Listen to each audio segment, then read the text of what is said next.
After 3 games and 2 DLCs, Splatoon's current story comes to a close. Even Nintendo has come out to say that Splatoon 3 would close the 3-game trilogy off and the story would come to a wrap-up. So who knows where Splatoon 4 or whatever the next Splatoon is going to be called, where it's going to go with the series, and what the story is going to be next, but what we can do right now is sit back and remember the events of the first 3 games. And that's exactly what we're going to do by explaining everything that happens within the lore of Splatoon 1 through 3, including both of the DLCs, Octo expansion, and side order. So we'll be going in chronological order, starting from the very beginning and moving all the way to the very end, from the events that led up to Splatoon 1 all the way to the events of side order. The story and lore of Splatoon can be very confusing, so I hope to make it easier for everybody to understand today. So sit back, relax, grab your favorite snack, and get ready to dive into the world of Splatoon.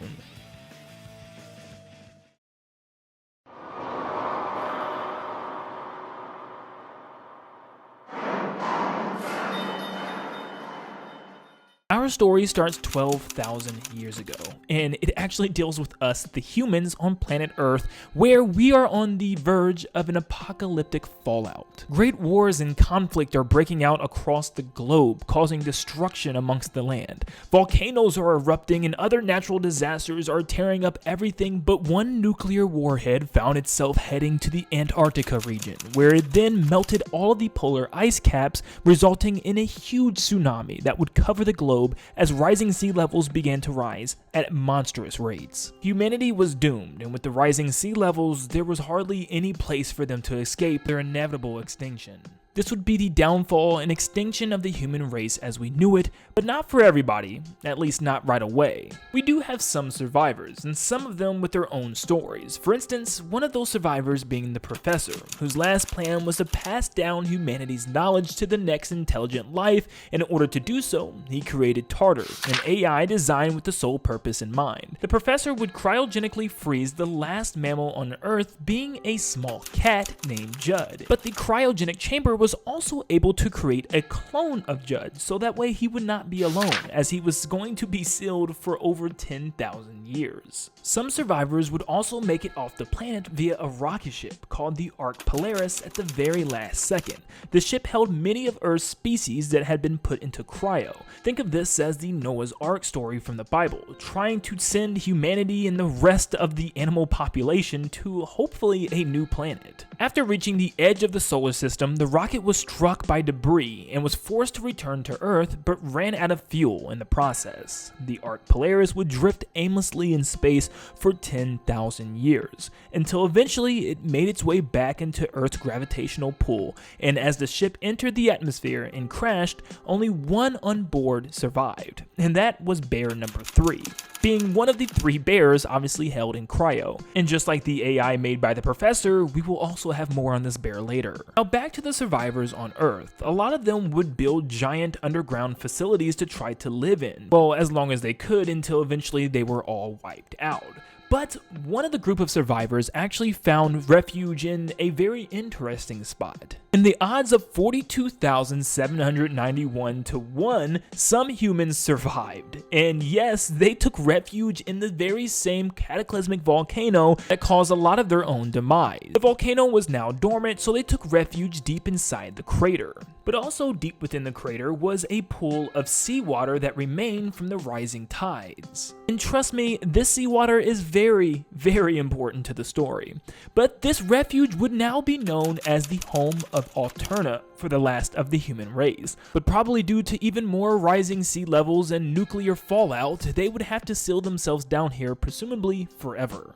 Alterna was ran by scientists at the time, where they tried to represent old Earth as best as they could. And very similar to the Professor, they wanted to make sure that their progress was saved and it could be passed on to any other race that did end up finding this years later, so they developed a system called the Orca. Now Orca stands for Omniscient Recording Computer of Alterna, which would simply observe and record data for the scientists and just everything that was going on down here. Now that pool of seawater within the crater was actually very important to the scientists because it was teeming with sea life still. And it was here that the scientists were able to experiment on the squids, where they found a way to make liquid crystals from the bodily fluids of the squids. Apparently, these crystals had mind-reading capabilities that could output imagery that matches the viewer's innermost thoughts. So they used these crystals and covered the walls and roof of Alterna and showed a blue sky and green grass, and actually made people feel like they were still on the earth back outside before all the chaos broke out. And this would always be the only image that would be repeated on the screens, because that's what was on the minds and the dreams of the humans.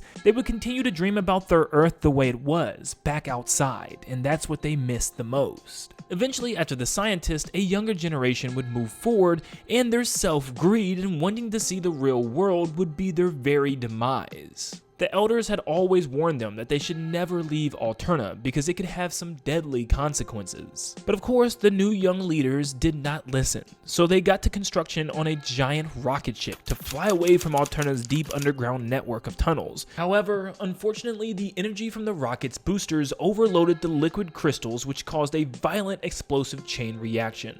The shelter that once protected the last of humanity had now become humanity's tomb.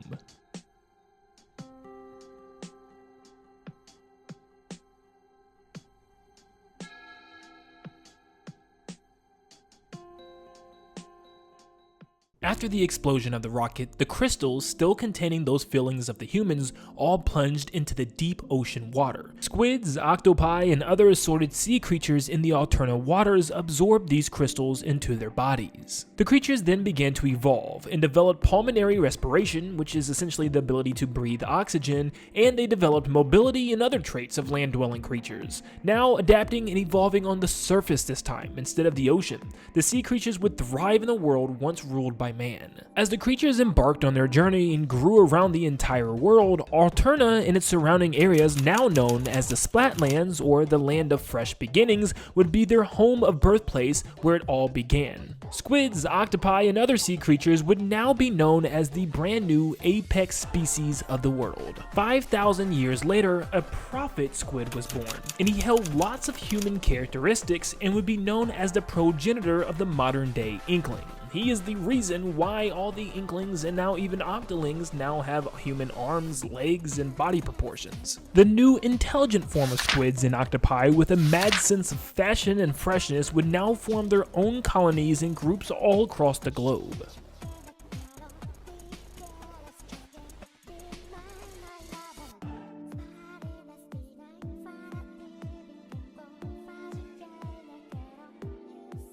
We now enter what is known as the mollusk era, and once again, rising sea levels make it hard to fit everyone on land. Even the new Inklings and Octolings need to fight for this remaining piece of land because they can no longer survive in the ocean. Now, thanks to their respiratory system and the ability to breathe air, they have to be on land in order to survive. The Inklings, being the squids, and the Octarians, being the octopi, would fight over the remaining land, which eventually led to a series of battles and then the Great Turf War. Captain Cuttlefish and Octavio were both members of their own respected platoons and good friends at one time, with Captain Cuttlefish leading the Inklings and Octavio leading the Octarian army. But later they would become rash enemies and head-to-head in the Great War. Octavio would go on to eventually get severely damaged during battle and lose his humanoid form as he stuck in octopus form due to injuries during the war. During the war, Captain Cuttlefish led a group of brave Inklings known as the Squid Splatoon. This group of Inklings would be the turning point of the war and eventually bring them grand victory. Cuttlefish's platoon consisted of 4 additional party members. That included Judd the Cat, a male Inkling, a female Inkling, and Moses Schellendorf, which is actually the grandfather of Incoplus's modern-day weapons designer, Sheldon, so it was a pretty good chance that he was also the weapons expert of the Squidbeak's platoon back in the Great War. And on a side note, he would also get his own museum named after him, being the Schellendorf Institute, which is pretty much also working as a turf war battle map as well. The first big battle of the war would mark a win for the Octarian forces, because, no joke, the Inklings could not wake up early enough for the battle. Yeah, that's a real thing. But the Octarians had a huge help thanks to their great Octo weapons, which gave them the slight advantage over the Inklings, and they were able to quickly storm the Inklings' central stronghold, but due to a plug being carelessly pulled from its socket, they ended up losing the war. Now, none of the games actually expands on what this means, so I'm guessing that their Octo weapons actually had giant cords that would be plugged into sockets, because they couldn't run on any other energy besides electricity, so yeah, that was ultimately their downfall. And that goes to show you, don't always rely on technology. This would ultimately cause them to lose the war, as the superior number of limbs also helped give the Inklings an edge up in victory. The Octarians would be forced underground, where they took refuge in the underground networks that were actually created and inhabited by the surviving humans. Once they passed, it would just leave empty space, which ended up being perfect for the Octarians to just move in. All the underground networks and passageways would be interconnected thanks to an entranceway through a pot kettle. Yeah. But down below ground, they would plan their revenge, and also create military compounds known as the underground bases of Octo Valley and Octo Canyon. But as for the Octarians that weren't enlisting in the army, they had a giant underground city known as Octoland, where a lot of them would reside. One of these residents of Octoland was a Octoling named Marina, and she was actually enlisted in the Special Forces unit for DJ Octavio, and eventually recruited by him to be amongst his finest recruits. And Marina was good friends with another Octoling named Oct, which didn't take school as seriously as Marina, which led her to being left at security and Marina being high in the rankings. Marina would go on to follow Octavio, which would now become a DJ in the underground of Octoland, and Oct would pursue her own career as a DJ known as DJ Deadfish, which unfortunately would come to an abrupt end as something was watching her from the shadows. But thanks to the Inklings' victory in the Great Turf War, they now live peacefully above ground, where they spend most of their days shopping and looking fresh, and also participating in turf wars. And this event was started shortly after the Great Turf War to always remember that great day for the Inkling victory, where it will pit two teams 4v4, Inklings versus Inklings, two different colors, to go head to head to see which team can cover the most turf with ink. And this new sport would be the Inklings' main source of entertainment ever since. The Inklings may have won the turf war that matters in the long run, however, the Octarians were not yet defeated. As the Inklings relaxed and enjoyed their lives above ground, the Octolings underground were carefully plotting their revenge.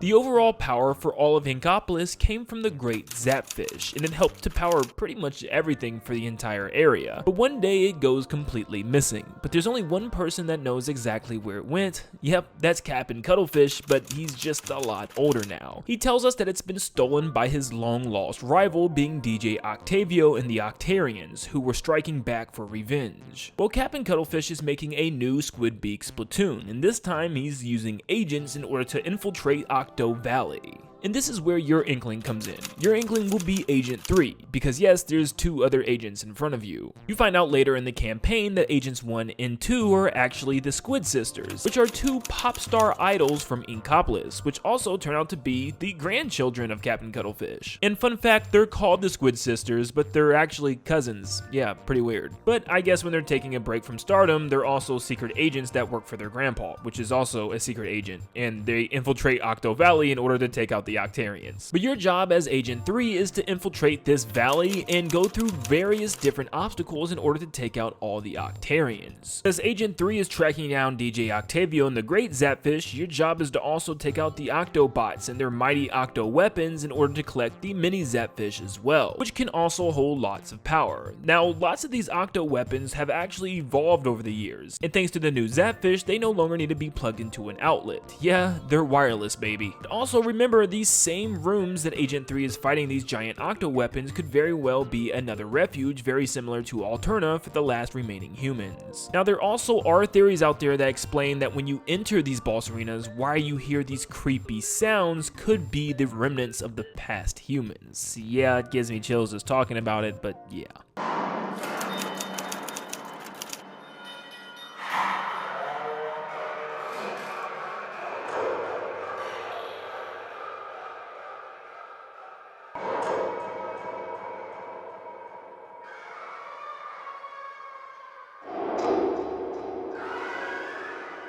Okay, I'm done, I swear. But during Agent 3's journey, he finds out that Captain Cuttlefish actually gets captured by DJ Octavio, so not only does he have to save the Great Zapfish, but he also has to save Captain Cuttlefish. And then finally at the end, he comes face to face with DJ Octavio himself. After sucking up the Great Zapfish and using its power, he's able to power his entire arena and even the Great Octobot King, which is pretty much a giant DJ stage. But right when things were getting bleak, Agents 1 and 2, being Callie and Marie, turn on their hit song being the Calamari Incantation, and of course DJ Octavio has no choice but to dance to it, which is a little distracting to him, allowing Agent 3 to get the last hit in, completely destroying the Octobot King and DJ Octavio in the process. Agent 3 helps to restore the Great Zapfish back to Inkopolis Plaza and imprisons DJ Octavio into a snow globe, under watch by his arch nemesis Captain Cuttlefish, and there's no way he's getting out of that thing.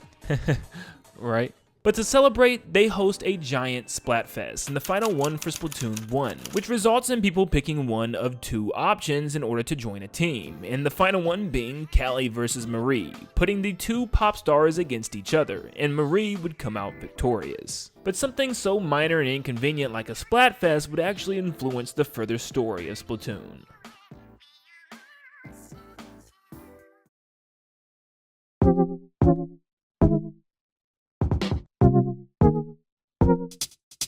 Two years later, we move on to Inkopolis Square, the events for the second game, where things are a little different now. Agent 3 and Captain Cuttlefish both went on vacation, and after the recent Splatfest, Callie went on a TV drama and Marie started her own talk show, until one day, both the Great Zapfish and Callie go missing. Now obviously we know who took the Great Zapfish, but why would that same person also take Callie this time around? I mean, where else would she be? Where did she go? Now with Captain Cuttlefish and Agent 3 on vacation and Callie coming up missing, it's up to Marie to lead the brand new Squid Beak Splatoon, and that leads us to our brand new inkling that comes into Octo Canyon this time around, and that will be Agent 4. It appears that DJ Octavio had escaped from his snow globe prison, and they chased him all the way here in Octo Canyon, the second location of the Octarians. Now the story here doesn't get much deeper, it's kind of the same exact story from the first game. Go around, collect a Zapfish, and find both Callie and the Great Zapfish as Agent 4 as you'll go throughout Octo Canyon, this time with the help of Sheldon, the weapons expert and weapons dealer, all the way back in Inkopolis, where this time he'll use his brand new drones in order to drop off various different weapons for the player. Of course, Agent 4 is met with even more Octarians and Octobots to destroy before coming up on the final area of Octo Canyon. The Agent 4 finally makes it to a giant underground arena, where he comes face to face with Callie? So pretty much after her split with Marie, she actually made friends with some of the Octolings and Octarians, until she came face to face with DJ Octavio, where he would place mind-controlling shades on her. And yes, DJ Octavio was back with the Octobot King 2, which essentially is the same exact fight, but taking place in one little arena. But this time, Callie is helping DJ Octavio as she's throwing things like suction and splat bombs at the player. About halfway through the fight, Marie flies in on a flying truck driven by Sheldon. She uses a splatter scope in order to snipe Callie in the face and knock off the hypnotizing sunglasses. Of course, Marie has no choice but to do the one and only thing that could snap her back to normal, is of course, pull out a boombox and play the Calamari Incantation once again, but a new version of course, the remix. And of course, this is enough to bring Callie back to the good guys, and Callie and Marie are once again together. The Squid sisters are back, baby. As the two cheer on Agent 4 and the crowd goes nuts in the background, Sheldon flies in the Rainmaker, a super powerful weapon for a specific Rainmaker game mode, but you can now use it against DJ Octavio. And as the two fight each other high above the battle ring, eventually Agent 4 slams the Rainmaker right in the face of DJ Octavio, defeating him once again. Agent 4 now is the new hero and saves the day once again, and you will not believe where they put DJ Octavio this time. A snow globe. Not just any snow globe, it's the same one. He'll never get out of that one.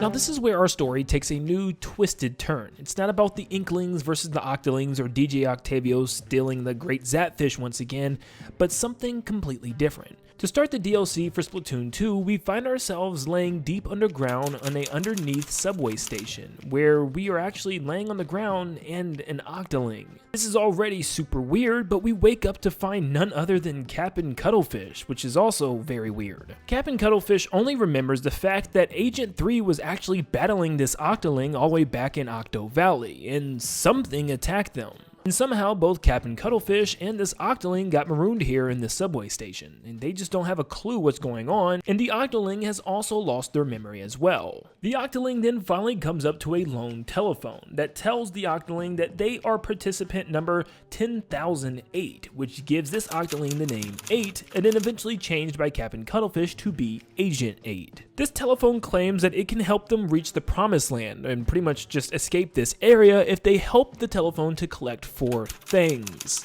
Yes, they're called things. So Agent 8 and Captain Cuttlefish decide to jump on the subway that's guided by Sea Cucumber, who helps to guide them through various different challenge rooms in order to find these 4 things. Some of these challenge rooms is just about clearing obstacles, but some of them are also to fight these weird green octolings. But Agent 8 will continue to go through all the challenge rooms, fighting tons of green octoling enemies and even green Octobot enemies as well that Agent 4 previously fought in the main story of Splatoon 2. But Agent 8 finally completes the task and collects all 4 of the things and then brings them back to the phone. The phone starts freaking out and starts building some sort of contraption that looks a lot like a blender and tells them to walk inside it to get into the promised land, which, yeah, that's not a good idea. Before the two are blended up, Pearl and Marina jump in to save the day, which are the 2 brand new idols for Inkopolis Square. Marina tries to send in a hack to shut the program down, but it's unsuccessful, so she has to call in for help from Agent 3, as they bust through the skylight and knock apart the blender, and of course knocking themselves out in the process. This is now Agent 8's opportunity to escape, so they make their way up a giant facility in order to make their way back above ground. Agent 8 has to sneak their way past various different green octoling guards. Agent 8 then comes upon a factory room where they're slowly piecing together what's actually happening here. With the giant incubators full of Octarians and Octolings being covered in green goop, we find out eventually from the telephone that this is a process of sanitization, where it's covering these Octolings and Octarians in this green goop and transforming their minds, making them work for the telephone. Agent 8 finally makes it to the top of the giant underground facility to come face to face with not only Captain Cuttlefish, who once again is tied up,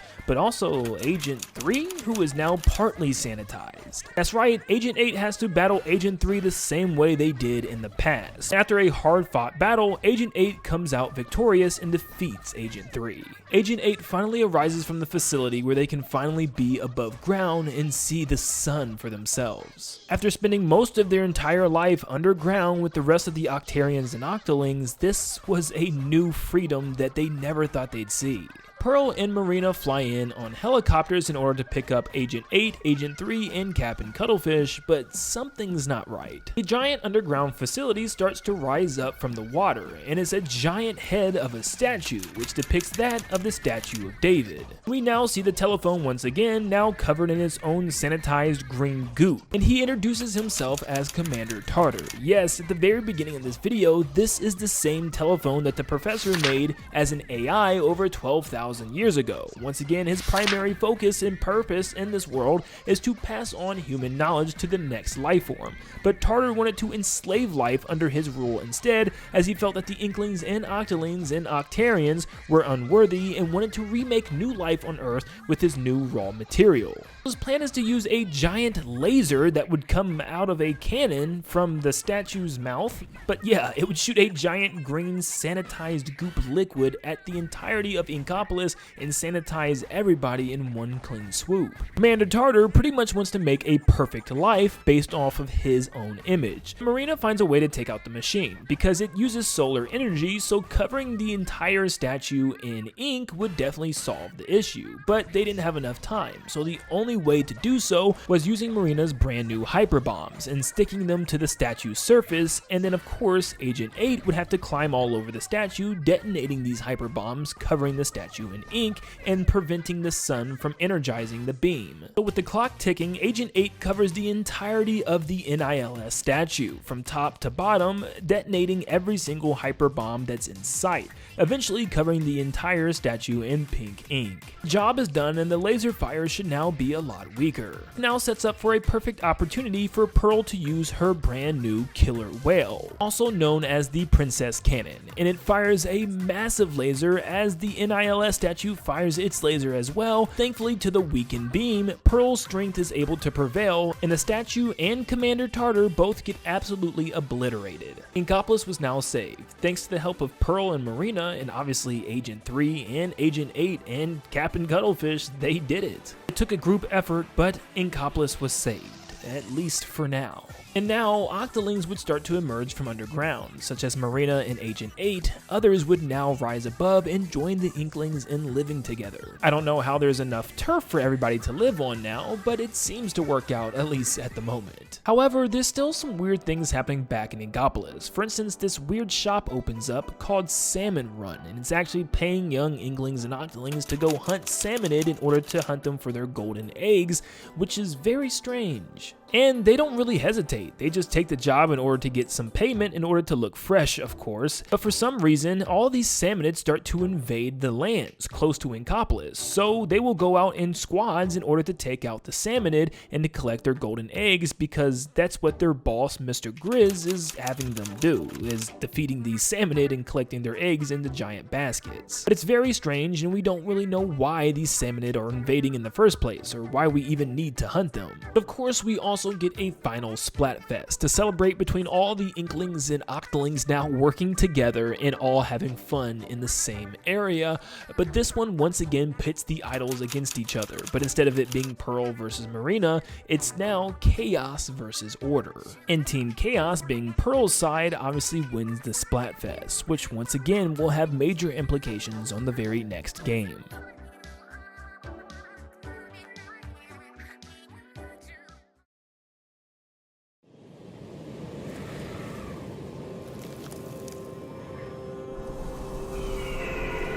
5 years later, after the events of Splatoon 2, we move on to Splatoon 3, where we visit the Splatlands. If you remember from the beginning of the story, the Splatlands is where the Inklings and Octolings originate from. It's the land of fresh beginnings, somewhat of a holy and very respected site for them.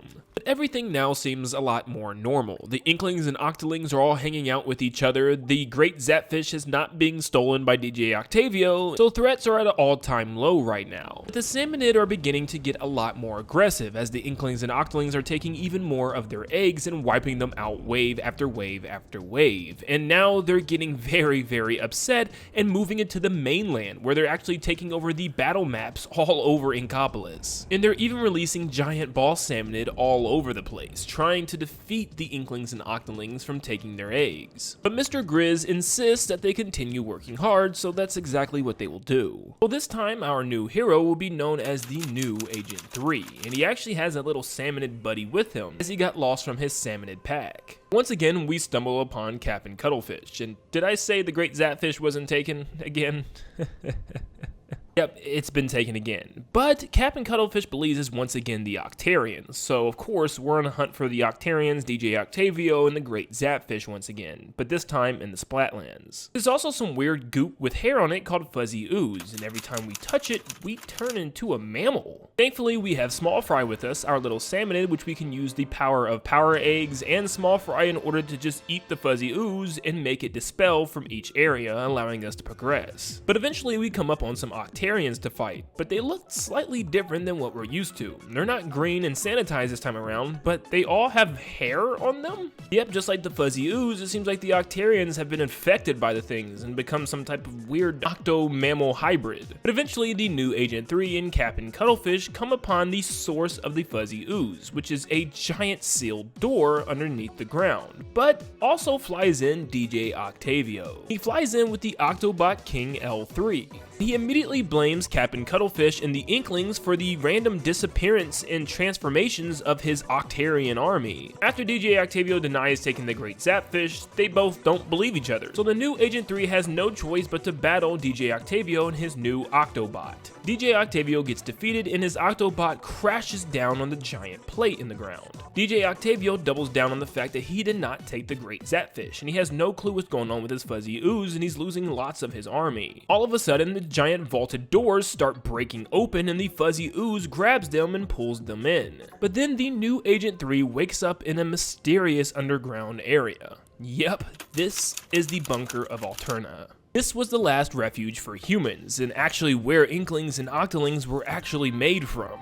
Down here are the Squid sisters, Callie and Marie, and the original Agent 3, who also have been sucked into this mess. And as you can see on Agent 3's face, they've been through way too much in this series already. As the new Agent 3, you are now tasked with clearing all the fuzzy ooze from all the different sections of Alterna, and that includes the giant batches that are stuck to the rocket launch site. Once again, the new Agent 3 is going to have to make their way through a series of challenge rooms, also guided by a new system called Orca, which we've already stated earlier, which is that recording and documenting device made by humans, pretty much to record and document everything that it sees or hears, and that's exactly what it's doing here. Agent 3 will now go through a series of challenge floors, taking out fuzzy Octarians, but also 3 brand new creatures as well. These 3 creatures seem to be guarding giant vaults, the first one being named Fry, which is an Inkling of some sort, and is able to play some flute and control ink eels, and you have to defeat her in order to open her vault. The second vault is protected by an Octoling named Shiver, who is in good relations and is trained by the sharks. And the third and final vault is protected by a giant manta ray named Big Man. If you defeat all 3 of them and open their vaults, you will find just 3 random objects. Once again, it seems like the things are back. Halfway through your adventure, you find out that Captain Cuttlefish gets kidnapped once again, and we finally find out that it's from somebody on an intercom named Mr. Grizz. Yep, the same Mr. Grizz that's in charge of the Salmon Run operation.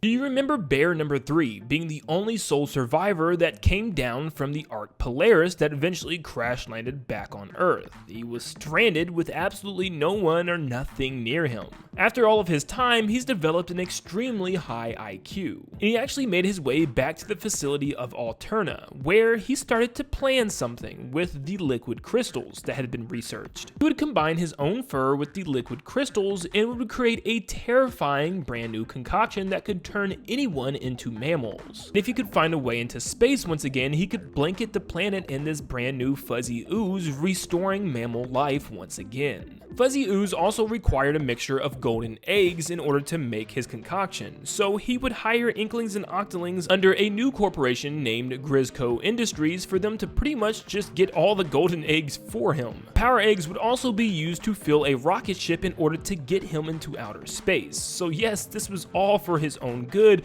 and pretty much the Inklings and Octolings have been slowly working to defeat themselves in the long run. So yes, the Salmonid have been hunted for so long now simply due to the fact that the Inklings and Octolings needed their eggs. Mr. Grizz explains that he needs Captain Cuttlefish in his brain as well, because he claims to require the spirit, the vessel, and the wisdom of ages. Now the wisdom of ages is definitely Captain Cuttlefish, and the vessel being the great rocket ship, but what is the spirit? It's never really explained. This could be the great Zapfish, or it could be the golden eggs from the Salmonid. But regardless, he is the one that had stolen the great Zapfish this time around. Callie and Marie both work together on putting all these brand new pieces together in order to make some type of giant hedge clipper pocket knife lawnmower thing in order to cut down the fuzzy ooze, which Agent 3 will actually man. And right before we can make our way up to the rocket, Fry, Shiver, and Big Man, the Inkling, Octoling, and Manta Ray make another appearance, and we find out that they are members from a group called Deep Cut, which is Splatsville's big idols. That they felt like this is the sacred land and they needed to protect what was in the vaults, and they didn't mean any harm.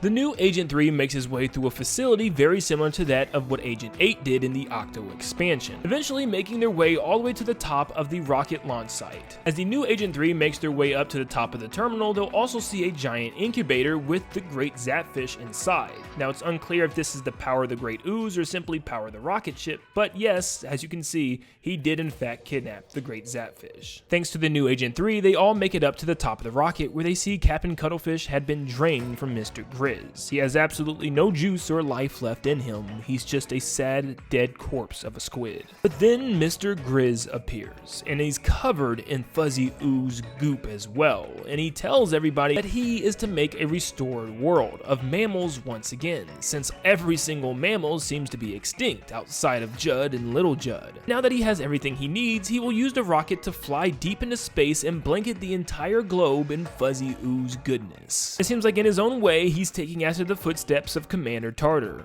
Well, if he had feet. The old Agent 3 runs over to Captain Cuttlefish and sheds a tear as he holds him in his arm, but that one single tear was apparently enough to rehydrate him completely as he then wakes back up. He might be a squid kite now, but he's alive nevertheless. The members of Deep Cut help the new Agent 3 make his way to outer space, by Shiver giving him a shark motorcycle, and Fry with a giant ink tornado, and of course Big Man supplying the helmet. But Small Fry and the new Agent 3 both make their way to the rocket in outer space, and they catch up to Mr. Grizz just in time.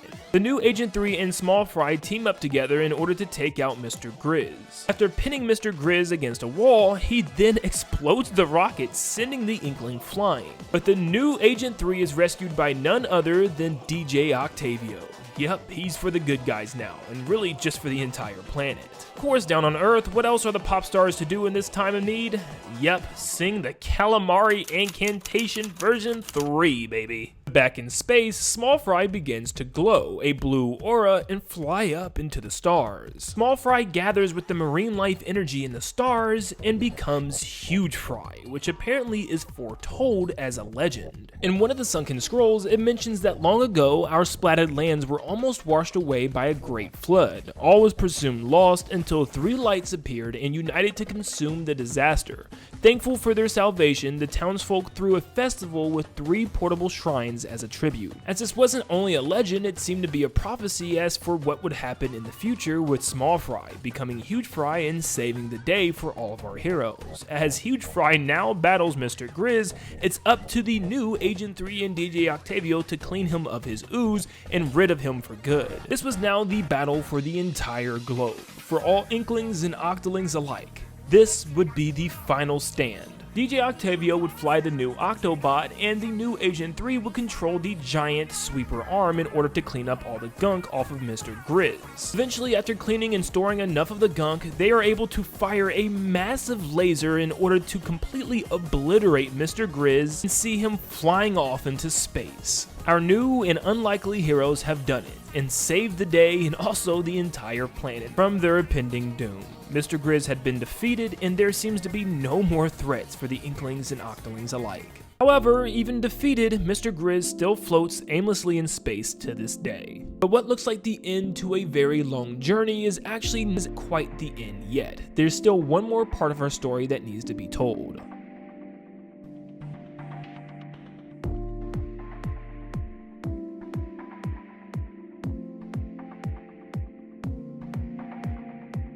We now move on to the DLC expansion for Splatoon 3, which has us with Agent 3, the new Agent 3, sitting on a subway train until eventually the world around him starts to shift and phase out of reality, until eventually we are warped into a new world where once again Agent 8 makes a return, and Pearl's here too, but for some reason in some type of drone form. They seem to be in Splatoon 2's Inkopolis Square, but this time everything's all whited out, and apparently it's the World of Order, thanks to the results of the final Splatfest from Splatoon 2. After the events of the Octo expansion, Pearl, Marina, and Agent 8 went on a world tour together. Even while on this world tour, Marina could not stop thinking about the whole sanitization of the Octarians and Octolings, and how there's still green, sanitized Octarians and Octolings out there that don't remember their past. Their memories had been wiped because Commander Tartar, in order to control them, needed to take their memories out and extract them into some other external device, which he would extract them into these things called memcakes. In between shows, Marina would work restless nights on a program called the Members. This program would allow Octolings to regain their memories by jumping into the Memverse and completing challenges. Once you are in the Memverse, everybody will have their own palette, which they can then fill with colored chips. There was no way for Marina to take all the memories and organize them and find out who they belong to, so this is where the Octolings themselves will come in. The memcakes left from Commander Tartar will be used to extract the data into palettes that can be filled filled out with color chips. The Octoling will jump into the Memverse and collect color chips, which are pieces of their memories that they can remember and fill out their palette, so that way their entire memory can be restored. The whole point is to make your way all the way to the top of the spire in completing challenges and missions, because as you go through repetitive floors and repetitive challenges, it helps your memory stick better, at least according to Marina. Marina had to do a lot of research and digging from Kamabo Co., which is the organization that Commander Tartar ran, and in order to do so, she couldn't do it all alone, so she hired a group of programmers and developers in order to help her program this digital world. Something obviously went haywire that brought Agent 8 and Pearl and lots of other characters into this world as well, including Oct. This is that Octoling that was good friends with Marina, but she had been sanitized. Also does not have her memories. But then this leads us to explore the tower until eventually we reach the top and find Marina herself. She seemed to be under the influence of some type of mind-controlling device, and after freeing her, we get to see the main antagonist this time around, being Order. Marina explains that Order is an AI that went rogue, who could have imagined, and apparently it wants to use grayscaling in order to suck the color and life force out of all the Inklings and Octolings by sucking them into this virtual world. So it's essentially sucking their souls out from their husk of the real world and bringing them into this world, trapping them. So Agent 4 must ascend 30 floors to reach the top of the spire once again. He must complete a series of challenges that were meant for fun and helping to restore Octoling memories, but now as a way of just survival. You also have to fight back waves of fish called gelatin, which were meant to be a lot cuter according to Marina before Order took over. One of the bosses that you'll actually fight within the Tower of Order is Parallel Cannon, which seems to be a ton of Inklings and Octolings with masks on their faces as they're seemingly being controlled by Order, with the Inkling in the middle actually being Agent 4. So it seems like this grayscaling actually pulled in lots of characters throughout the entire franchise. You also get a reason why Agent 4 seems to be the leader of this group, because apparently Marina actually put into the code that they wanted Agent 4 to be head of security. So it's entirely possible that this is just the code of Agent 4 and not actually Agent 4 and the Inklings and Octolings. It would also describe why we're able to actually fight them and defeat them as well. And then Agent 8 and the rest of the gang finally reach the top floor where they find the Overlorder, which essentially is just a giant ink octopus with 8-ball eyes. Then the Overlorder charges up a massive wave of grayscaling, but at the very last second, Act jumps in order to hit a button on Marina's laptop in order to play a beat. And thanks to the music playing, it actually raises the vibe of all the Inklings and Octolings. So yeah, I guess music is just part of their soul. It's kind of corny, but you know, it's Splatoon. Marina and Act whip up a brand new song on the DJ station in order to hype up Pearl and Agent 8. And Pearl once again uses her Princess Cannon Killer Wave in order to completely obliterate the Overlorder until we find out that it's just a small little octopus. His name was Smollusk and he was literally just completing his original task, because of course Marina at first wanted a world of order, a world of peace, but then she realized it's impossible. There has to be a little bit of chaos in everyday life. The more trips we continue to take up the tower, Smollusk starts to learn his new role in this whole metaverse. It's to restore the lost memories of the sanitized Octolings. Then those that entered this metaverse through their Sea Cucumber phone could then exit it through this elevator, as it takes them up into the real world, being a sort of callback to the Octolings and Octarians finally coming out from underground and seeing the world above. From the rise and fall of humanity to the takeover of the brand new apex species being marine life, the world of Splatoon has been a crazy ride. From evil octopi to rogue AI and even giant grizzly bears, oh my. The story of Splatoon will always be an important one that stays with us Splatoon fans forever. This might be the end of a current trilogy, or maybe even the last time we see these idols and all of these agents together at once. But it's definitely not the end of Splatoon, and I can't wait to see what the next story holds.